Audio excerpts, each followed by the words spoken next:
this whole show coming out on Wednesday thing is really screwing up my timetable when it comes to recording these. So hopefully I'll get it down pat before the end of the season. Ladies and gentlemen.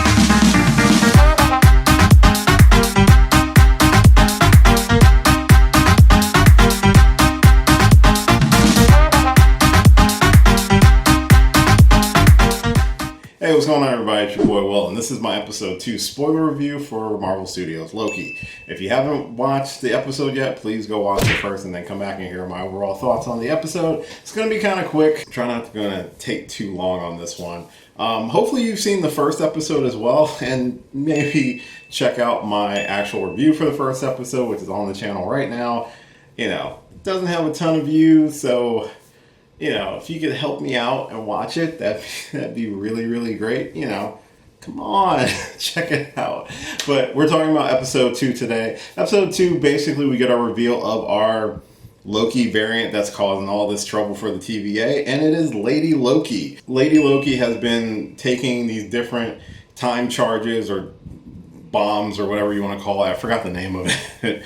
But been collecting it for a particular reason, which is revealed at the end of the episode. But the episode really focuses on Loki and his ability to kind of play ball with the TVA because he doesn't trust them. And honestly, I'm getting to the point where I don't trust them either. They're not very good at their jobs either because they constantly keep getting ambushed by Lady Loki and they just seem terrible at their job. But in his research and trying to discover this variant Loki's plan or how they've been avoiding the TVA's detection, we discover that Lady Loki has been hiding out in apocalyptic events because these are events that are going to end this particular timeline regardless of any changes that happen to it, because the TVA is responsible for trying to clip any of these branch timelines where someone can cause different things that happens that could potentially lead to a multiverse. So by hiding out in these alternate realities, it actually is a pretty ingenious way of avoiding detection because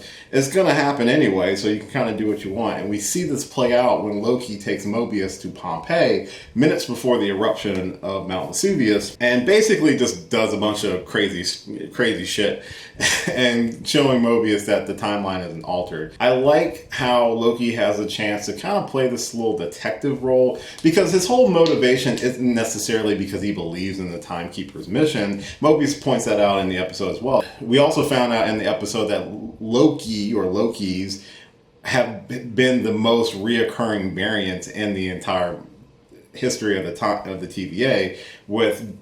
We see a montage of different Lokis. Like there's like a Hulk Loki, there's like a weird like grungy / Mandarin looking Loki. It's kind of weird, but it's interesting to see them play with these alternate versions of Loki, since he seems to be the most recurring theme of chaos throughout the series so far, and being that the TVA's mission is to bring order to the chaos that is the multiverse, or the madness that is the multiverse, hence the sequel of Doctor Strange that we're getting. I like seeing Loki be able to kind of flex his chops and also prove to them that the whole, you might not be able to trust him. He even admits that to Mobius. Like, don't trust me, but trust the fact that I have to be right.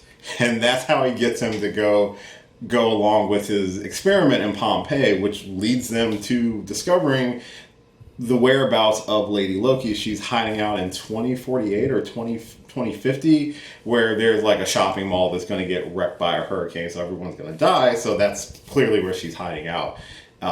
The episode ends when her plan is enacted. Basically, she releases all the reset charges. Thank you. That's the name of it. She releases all the reset charges throughout the timeline, bombing various points in time, causing the beginnings of a new multiverse, because once these branch timelines hit a certain red line, is a point of no return, and that's when a new multiverse is fully created. So they have this period of time from when a variant or a nexus point happens to the point of no return. So that's when you look at the scanner that they have in the episode that shows kind of the red line, that they have a small window in order to reset those timelines. But the episode ends with her completely bombing the timeline, and Loki ends up following her through a time portal to try to figure out more of what she's trying to do.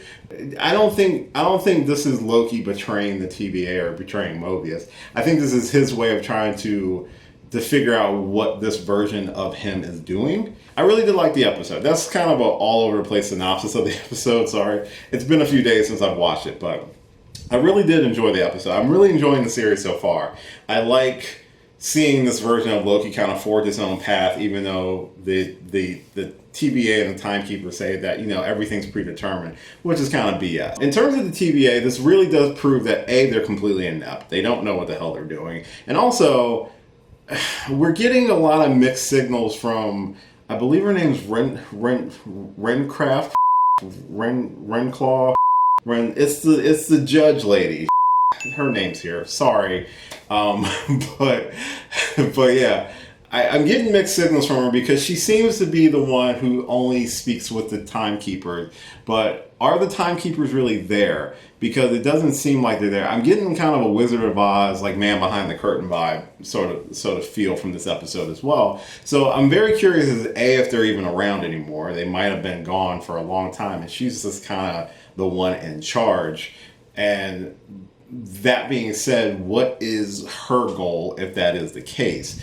Also with Lady Loki, is this really a variant of Loki? I've seen a lot of reports that just might be Enchantress, which I kind of believe, but then I also have my own, I think it's reversed. I think this might be Lady Loki, but eventually if she survives, she may become Enchantress to try to distance herself or take herself away from the Loki moniker. Because this seems like, she seems like out of the few that we've had a chance to see, even though the other ones were holograms, she does feel like the first one who really doesn't resemble or have any sort of features of Loki besides the mischief and the chaos. I'm also curious where we're going to end with Mobius by the end of the season too, because there was a good discussion between Mobius and Loki, where Mobius is very much created by the Timekeepers. Like most of the people in the TVA, they were all created by the Timekeepers, and their mission is to bring order to a chaotic timeline. And once they get to that point where order has been